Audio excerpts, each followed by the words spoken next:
general morals, and I'm not saying Islamic law does not coincide with morals or it's immoral at all. I'm saying that there's some things that just general understanding in the world today with new things like human rights and legal rights, people can't really grasp it or understand.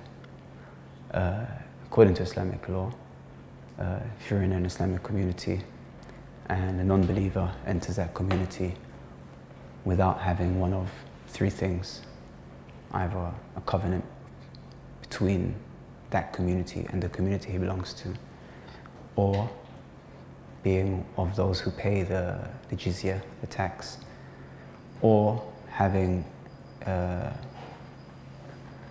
pact of security from one of the people in that community, this person is considered a combatant.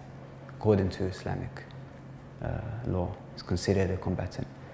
That doesn't mean the person has to be arrested or harmed.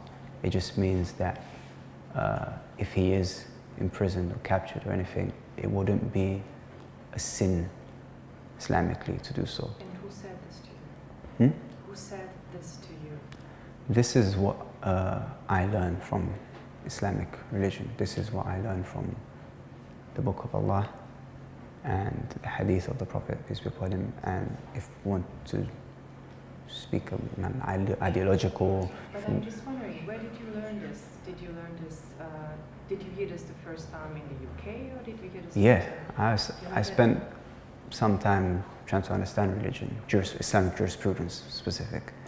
Understand what is religion, what does the religion ask from me.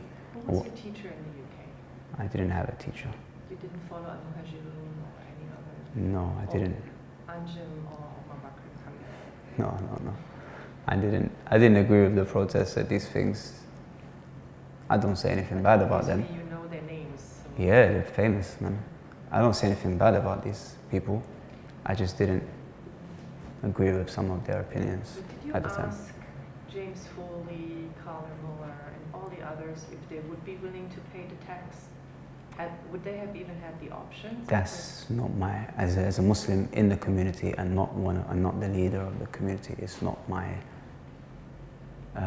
don't have the authority to do that.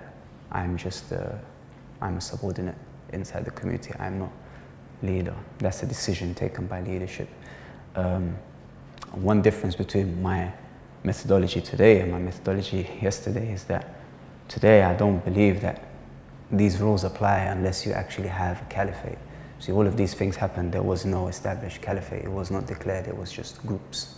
But you know that the rule actually is, if they refuse to do all of that. Mm-hmm. But I asked you if you knew if they even have been offered. Yeah, the rule is, if you want to have an ideological conversation, the rule is that if you go to them, you ask them three things. If you go to them, if they are in a place, you go as an army to that place, you should ask them three things. And this is for the people of the book, the Jews and the Christians specifically. Yes. Ask them to accept Islam. If they agree, you should not harm them. Then you should ask them to come from their land to the land of the believers.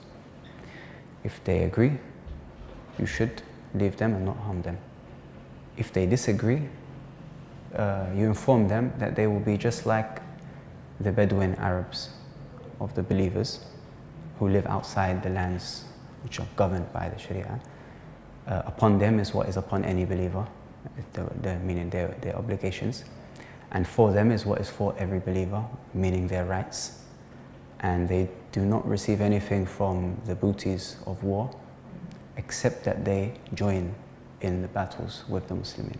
If you lived inside the community, you would receive your portion of it even if you didn't fight. So this is from the hadith in Sahih Bukhari. And if they refuse all of that, if they refuse to accept Islam or change their place, you ask them to pay the tax. It will be if they accept that, leave them and do not harm them. And if they refuse even that, then have trust in Allah and fight them. So my question to you is, are you sure that all these three things have been proposed to them? The point in mentioning this hadith was Peter that Kasich was Muslim. Peter Kasich. I don't know that. You don't know that? No. That he was Muslim when he was in the detention? I didn't know that. I knew some of them had said that they were believers and things like that, but I didn't know anything about like their ideological belief.